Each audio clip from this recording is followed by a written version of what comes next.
Watch out, Zaza Beng. Sounding. Don't let the dogs them hounding. It bothers me, it fucks with me. I cannot believe racism still exists. It fucks me up when some white people don't accept black people in America, because you brought us to this motherfucker. We was in Africa chilling.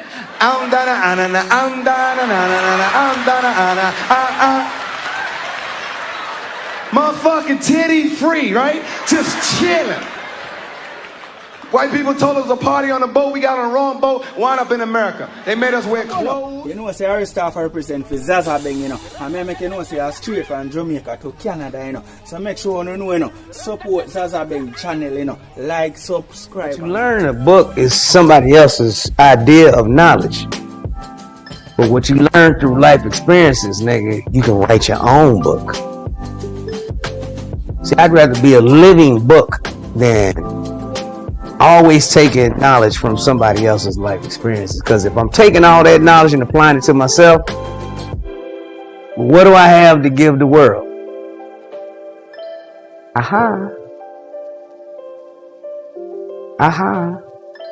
Everybody on earth has something to give the world. This is the man who went down in history as the person who invented education. Just like most people think that civilization started in Europe. Well, it did not. Civilization started in Mesopotamia and the Great Kemet of Africa. Then later on, about 1200 BCE was when civilization was reaching the Central America, the modern day Mexico. So there is no way a white man would have invented education when the first university in the world, the University of Timbuktu, was located in Africa. The University of Timbuktu was established by Mansa Musa, who was a Malian empire and the richest man in the world by that time. Subjects like philosophy, cultural studies, language studies, advanced African grammar were mandatory, while subjects like history, algebra, physics, medicine, chemistry, arithmetic, and astronomy from the Dogon people were totally optional. Students who did complete the course of study received clothes, blocks of salt, livestock, and money as gifts upon their graduation. Graduation ceremony consisted of wearing a white garment while riding a white horse towards the university. For me,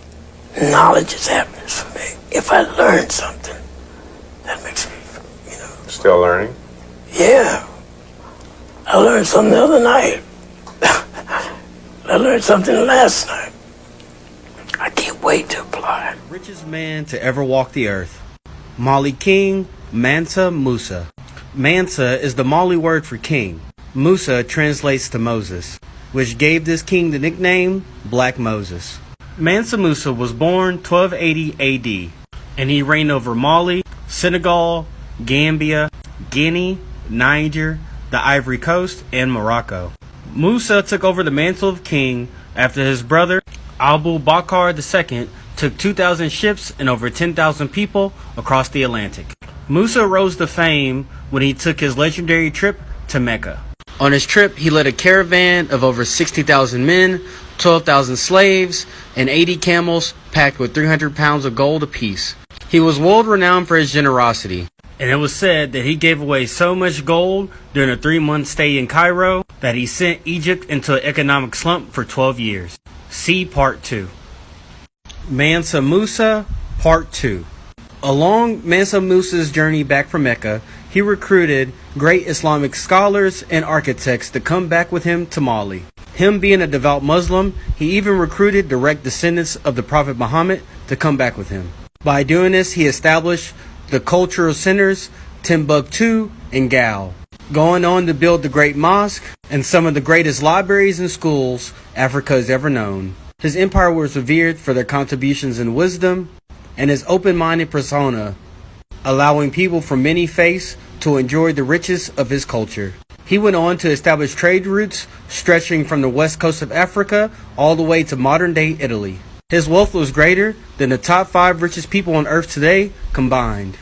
Mansa Musa is quoted saying, "That is a man's heart that makes him rich. What a man is, not what he has." See Part 1.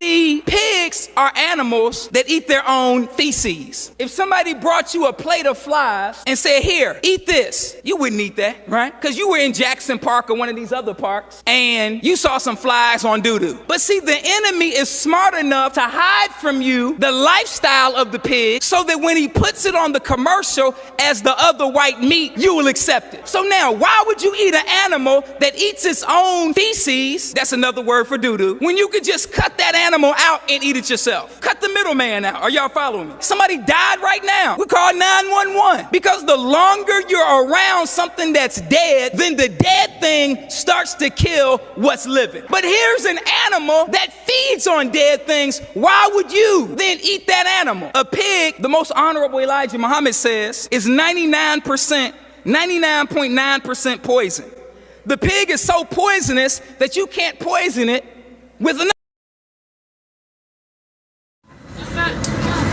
Wait, that's all of it?